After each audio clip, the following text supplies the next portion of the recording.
பாகிஸ்தானை சேர்ந்த வாய் பேச முடியாத ஒரு முஸ்லீம் பொண்ணு அவங்க அம்மா தூங்கிட்டு இருக்கும்போது ஆட்டுக்குடி பிடிக்கிறதுக்காக ட்ரெயின்ல இருந்து இறங்குவா. பார்த்தா அந்த ட்ரெயின் வந்து போயிட்டு பயந்து போனவங்க பின்னாடி ட்ரெயின் பாகிஸ்தான் தான் போகும் நம்பி அதுல ஏறிடா. ஆனா அவ இந்தியாவுக்கு போய் சேர்ந்துடுறா. அந்த பொண்ணுக்கான சொல்லிட்டு அவங்க அம்மா கதறுவாங்க.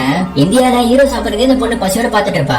பாவமா இருக்குன்னு சொல்லிட்டு ஹீரோவும் அந்த பொண்ணுக்கு சாப்பாடு வாங்கி கொடுத்துட்டு போவாரு. ஆனாலுமே இந்த பொண்ணு ஹீரோவே ஏக்கமா பாத்துட்டு இருப்பா. ஒருவேளை இந்த பொண்ணு தொலைஞ்சிடான்னு சொல்லிட்டு அந்த பொண்ணு கிட்ட பேச ட்ரை பண்றாரு. அந்த பொண்ணோட பேச முடியாதுன்னு புரிஞ்சுக்கிட்டு அவளை போலீஸ் ஸ்டேஷன் கூட்டிட்டு போறாரு. அங்கேயுமே இந்த பொண்ணோட அம்மா அப்பா கிடைக்கிற வரையும் நீ வச்சு உட்காந்து சொல்லிடுறாங்க. ஹீரோட ஃபேமிலி ஒரு பிராமின், அவங்களுக்கு பாகிஸ்தான்காரங்க சுத்தமா செட் ஆகாது. அந்த பொண்ணு பிராமின் மாதிரி இருக்கலன்னு சொல்லிட்டு வீட்லயே அக்செப்ட் பண்ணிக்கிறாங்க. ஒரு நாள் அந்த பொண்ணு பக்கத்துல இருக்க பாய் வீட்டுக்கு போயிட்டு பிரியாணி கறி அடிச்சு நோத்திட்டு இருப்பா. ஆச்சாரம் சொல்லிட்டு ஹீரோட வெளியே போயிட்டு வருவான். ஆனாலுமே அந்த பொண்ணு சாப்பிடறதுக்காக உள்ள ஓடி போயிடறான். சரி இவன் நான்வெஜ் போலேன்னு சொல்லிட்டு அவளை ஒரு ரெஸ்டாரண்ட் கூட்டு போயிட்டு தனியா உட்கார சாப்பிட சொல்றான். அம்மா இருந்தா கூட இருந்திருப்பாங்களேன்னு சொல்லிட்டு அவ ஃபீல் பண்ணுவா. உடனே ஹீரோவும் ஹீரோயின கிட்ட வந்து அவளை சந்தோஷமா சாப்பிட வைக்கிறாங்க. சாமி கும்பிடுறதுக்காக அந்த பொண்ணை கூட்டிட்டு போயிட்டு கண்ணை மூடி தந்து பார்த்தா அந்த பொண்ணு பின்னாடி இருக்க பல்லஸ் எல்லாம் திறந்துட்டு இருக்கா. அடி பாவிய பொண்ணு முஸ்லீம் அப்படின்னு சொல்லிட்டு அந்த பொண்ணை விட்டு ஹீரோ போறாரு. ஹீரோனா அவரை கூப்பிட்டு மனிதனத்தோட நடந்துக்கோங்க, அவ சின்ன பொண்ணு அவளுக்கு என்ன தெரியும்னு சொல்லிட்டு புரிய வைக்கிறாங்க. அப்ப அங்க வந்து அந்த பொண்ணு ஹீரோவை கட்டி பிடிச்சுக்கிறா.